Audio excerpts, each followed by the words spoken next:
লোকসভা নির্বাচনের পূর্বে দলের শক্তি বাড়াতে দল থেকে বহিষ্কৃত নেতৃত্ব ও কর্মীদের পুনরায় দলে ফেরালো তৃণমূল। সোমবার পশ্চিম মেদিনীপুর জেলার সাংগঠনিক জেলা তৃণমূল কার্যালয়ে বেশ কিছু বহিষ্কৃত দলীয় নেতৃত্ব কর্মীর সহ জয়ী নির্দল পঞ্চায়েত সদস্যকে দলে যোগদান করালো জেলা তৃণমূল সভাপতি সুজয় হাজরা।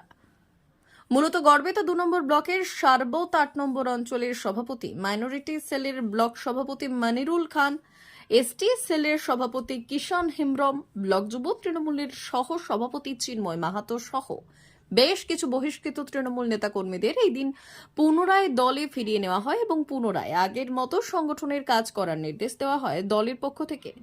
এছাড়াও এদিন গড়বেতা ২ নম্বর ব্লকে দুজন নির্দল পঞ্চায়েত সদস্য তৃণমূলে যোগদান করলেন। এদিন সব মিলিয়ে প্রায় ৫০ জন তৃণমূলে যুক্ত হয়েছেন বলে জানিয়েছেন জেলা তৃণমূল সভাপতি সুজয় হাজরা।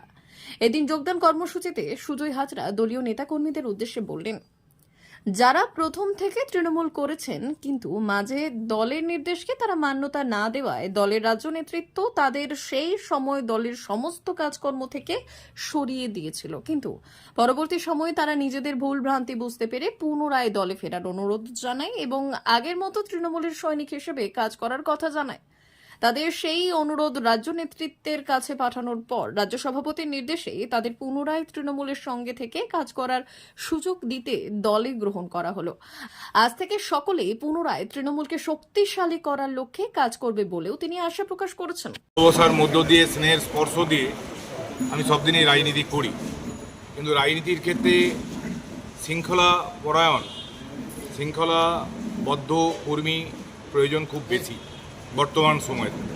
তো সেক্ষেত্রে পঞ্চায়েত নির্বাচনে আমাদের দলের গাইডলাইন যা ছিল, আমাদের কয়েকজন কিছু মানুষ সেই গাইডলাইনের বাইরে গিয়ে কিছু কাজকর্ম করেছিল, বা কিছু কর্মী সেই সময়তে প্রার্থী পছন্দ অপছন্দ নিয়ে তাদের মনের মধ্যে কোথাও একটা যন্ত্রণা বেদনা থেকে অনেক কর্মী বসে গিয়েছিলেন, অনেকে ইন্ডিপেন্ডেন্ট হয়ে গিয়েছিলেন। তারা পুনরায় এই লোকসভা নির্বাচনে গত ২ মাস ধরে চিঠি করেছেন আমাদেরকে যে আমরা সবাই, কারণ আমাদের যে অরুণদা আছেন দলের ৯৮ সাল থেকে অত্যন্ত লড়াকু সৈনিক, বহুবার সিপিএমের হাতে আক্রান্ত হয়েছেন, ঘরছাড়া হয়েছেন, দীর্ঘদিন মেদিনীপুরে বাধ্য হয়েছেন এক কাপড়ে থাকতে। তো এরকম একজন মানুষ আমাদের অরুণ পান মহাশয় আছেন। এই আমার পাশে দেখছেন মনিরুল খান, একদম ২০১৯ সালে খুব কঠিন পরিস্থিতিতে পিয়াসালা হুমগড় অঞ্চলে লড়াই করে দলকে সম্মান বাঁচানোর চেষ্টা করেছিল। আমাদের মাইনরিটি সেলের প্রেসিডেন্ট ছিল ব্লকের, আমাদের কিষণ হেমব্রম এসটি সেলের প্রেসিডেন্ট এবং ওই অঞ্চলের প্রেসিডেন্ট ছিল হুমগড় অঞ্চলের। আমাদের চিন্ময় মাহাতো খুব অ্যাক্টিভ ছেলে, যুবর সহসভাপতি। চন্দন দুলে আমাদের টুবি সেখানকার যুব সভাপতি ছিল। এরা এই বিভিন্ন কারণে দল থেকে সরে গিয়েছিল বা বসে গিয়েছিল, সাসপেন্ড করা হয়েছিল, এবং কয়েকজনকে আমরা দলের গাইডলাইন সঠিকভাবে না মানার জন্য তাদেরকে আমরা দলের নির্দেশে সাসপেন্ড করেছিলাম।